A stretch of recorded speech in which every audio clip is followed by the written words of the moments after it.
अस्सलाम वालेकुम, welcome to my channel. उम्मीद है कि आप सब ठीक होंगे। खूबसूरत गले का डिज़ाइन आसान तरीके से बनाने के लिए आपने शर्ट का फ्रंट पैनल ले लेना है, इसका सेंटर अच्छे से बना लेना है और सेंटर को हाईलाइट भी कर लेना है, ठीक है। इसके बाद आपने गले की लंबाई और चौड़ाई का निशान लगा लेना है। यहाँ पर मैं इसकी चौड़ाई 3 इंच रख रही हूँ, आप चाहे तो आप थोड़ी बढ़ा सकते हैं। गले की लंबाई 6 इंच तक रखेंगे। जब आप वी स्टाइल में नेक डिज़ाइन बनाने लगे तो आप नॉर्मल गले की लेंथ से हाफ इंच ज़्यादा रखा करें, ठीक है। राउंड शेप में गले की जो लेंथ होती है वो कम होती है, लेकिन वी शेप में गले की लेंथ थोड़ी ज़्यादा हो जाती है, तो इसलिए मैं 6 इंच पर कटिंग में निशान लगाऊंगी, ठीक है। स्टिच करने के बाद ये 7 हो जाएगा। इसके बाद हमें डायमंड शेप में इसको ड्रॉ कर लेना है। इसके बाद स्लिट का निशान लगा लेना है। स्लिट हम 9 इंच पर रेडी रखेंगे, तो 9 इंच पर मार्किंग कर लेते हैं। ये मार्किंग करने के बाद इसकी चौड़ाई कितनी रखेंगे ये अपनी लेस के अकॉर्डिंग आप तय करेंगे, ठीक है।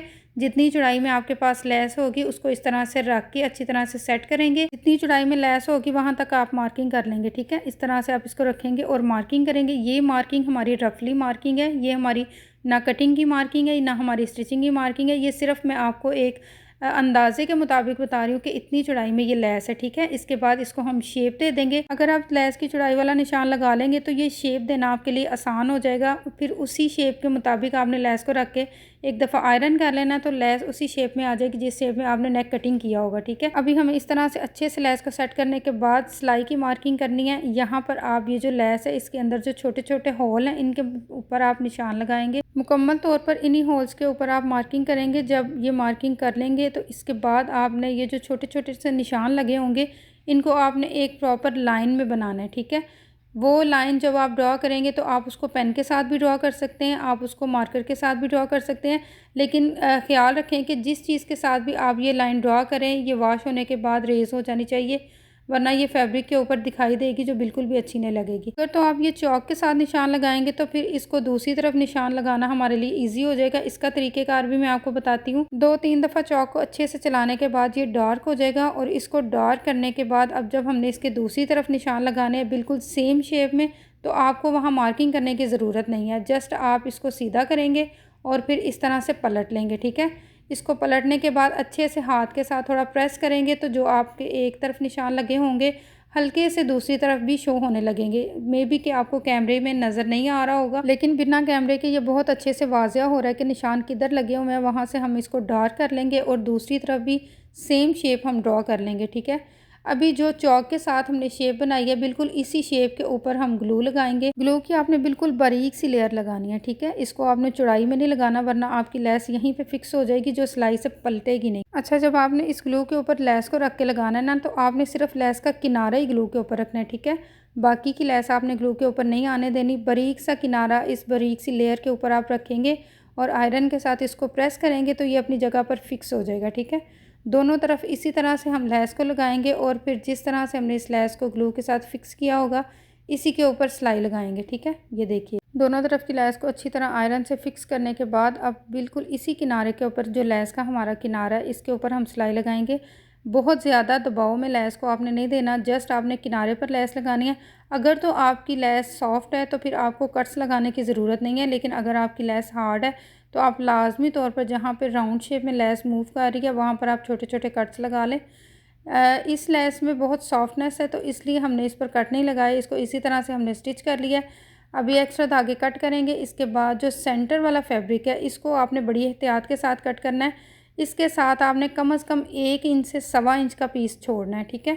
इसको बिल्कुल लेस के साथ रख के आपने फैब्रिक को कट नहीं करना। ये देखिए यहाँ पर मैं 1.25 इंच का मार्जिन रखने के बाद इसको कट कर रही हूँ और जो सेंटर से जब हमारा पीस कट होगा तो उसमें से फैब्रिक निकलेगा नहीं, जस्ट हमने वहाँ पर स्ट्रेट कट ही लगाना है तो हमारा जो फैब्रिक है दोनों साइडों पर फोल्डिंग के लिए बच जाएगा। अभी जो लास्ट में हमने इसकी नोक बनानी है इसकी शेप आपने किस तरह से बनानी है कि सेंटर से 1 इंच का आपने ऊपर की तरफ निशान लगाना है और दोनों साइडों से आपने तिरछा निशान लगाना है, ठीक है। ये देखिए इस तरह से बिल्कुल इस तरह से आपने निशान लगाना है और जैसे हमने निशान लगाया इसी तरह से आपने कट करना है। लेकिन इसकी कटिंग का मैं थोड़ा डीपली आपको बताऊं कि जहाँ पर हमारी लेस ख़त्म हो रही है यहाँ पर हम फैब्रिक को कट करेंगे, ठीक है। ये देखिए जहाँ पर हमारी आपने लेस नहीं कट करनी, ना आपने सिलाई के ऊपर कटिंग करनी है, आपने सिर्फ फैब्रिक के ऊपर कटिंग करनी है, लेकिन शेप हमने ये लगानी है। जो हमने नोक कट की है वहाँ पर हम बुकरम का एक छोटा सा पीस लगाएंगे ताकि जब हम इसकी फ़ोल्डिंग करें तो बड़ी नीट तरीके से इसकी फ़ोल्डिंग हो। सेम शेप में हम इसके बुकरम की भी कटिंग कर देंगे और ये जो नोक है हमारी जो हमारे पास बच जाएगी, इसको बैक साइड की तरफ से हमने इस तरह से फ़ोल्ड कर देना, ठीक है। इसको फ़ोल्ड करेंगे, ऐसी इसकी शेप आएगी। इसको आप अच्छे से ग्लू लगा दें और फिर इसकी फ़ोल्डिंग बनाएं ताकि जो इसकी फ़ोल्डिंग है वो बार बार खुले नहीं, ईज़ी से आप इसको स्टिच कर लें, ठीक है। जब भी आप ग्लू लगाएं तो लाजमी तौर पर इसको आयरन ज़रूर किया करें, तभी जो ग्लू होती है वो फ़िक्स होती है अपनी जगह पर। इसके बाद इस तरह से आप जो लैस है इसको पलट लेंगे और अच्छे से आयरन कर लेंगे। इसके सारे किनारे आपको अच्छे से आयरन करने हैं और जो फैब्रिक में छोटे छोटे झोल बन रहे हैं उनको आपने आयरन की मदद से निकाल लेना, ठीक है।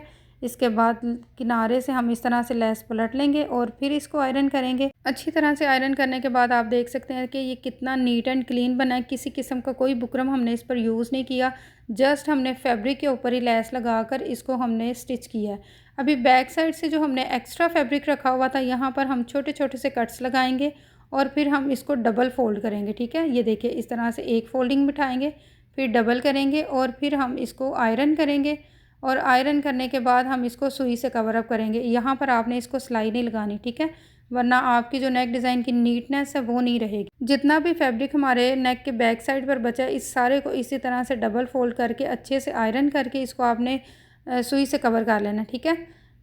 और ये देखिए फ्रंट साइड से ये कितना खूबसूरत लग रहा है और बैक साइड से भी इसमें नीटनेस है। ये देखिए अभी जो स्लिट है हमारा जो ओपन है इसको हम कवर करेंगे। इसके लिए हमने एक फैब्रिक लिया है, इसको डबल करके हमने स्टिच कर लिया, ठीक है। थोड़ी चौड़ाई में हमने इसको रखने के बाद स्टिच किया हुआ है। इसकी चौड़ाई आप अपनी लेस और अपने नेक के मुताबिक रखेंगे। इसके बाद जितना आपको गले की लंबाई चाहिए इतने पर आप निशान लगाएंगे। नॉर्मली गला 7 इंच की लंबाई पे होता है, तो इतना निशान लगाने के बाद जो नीचे वाला स्लिट है इसको आप इस तरह किनारे पर ग्लू लगाएंगे और फिर जो हमने फैब्रिक तैयार किया हुआ है, जो हमने पट्टी तैयार की हुई है, इसको इस तरह से रख कर इसको सिलाई लगाएंगे।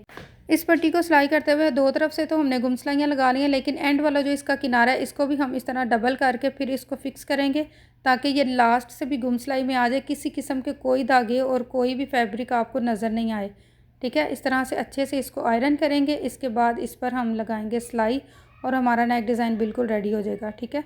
ये देखिए फ्रंट साइड से ये देखिए कितना खूबसूरत और नीट एंड क्लीन है। अब हम एक ही सिलाई लगाएंगे इस पर और पूरा नेक डिज़ाइन हमारा इसी सिलाई में कवर हो जाएगा। अगर आप और भी खूबसूरत नेक डिज़ाइंस देखना चाहते हैं जो कि आसान तरीके से बनाए गए हों, तो इसी वीडियो के डिस्क्रिप्शन में आपको लिंक मिल जाएगा जिसमें पूरी प्लेलिस्ट है नेक डिज़ाइंस बनाने की। आप कटिंग के तरीके भी सीख सकते हैं, स्टिचिंग के तरीके भी सीख सकते हैं। इस चैनल पर आपको बहुत ही आसानी से स्टिचिंग करने के तरीके सिखाए जाते हैं। अगर आपको ये तरीका अच्छा लगा आज का नेक डिज़ाइन बनाने का, तो वीडियो को लाइक और शेयर करना बिल्कुल भी मत भूलिएगा। और अगर आप फर्स्ट टाइम देख रहे हैं वीडियो को, तो चैनल को सब्सक्राइब कर लें, बेल नोटिफिकेशन को ऑन कर लें ताकि आने वाली हर वीडियो का नोटिफिकेशन आप तक पहुंचे और आप मज़ीद अच्छी अच्छी टिप्स एंड ट्रिक्स से स्टिचिंग सीख सकें। Thanks for watching. अल्लाह हाफिज़।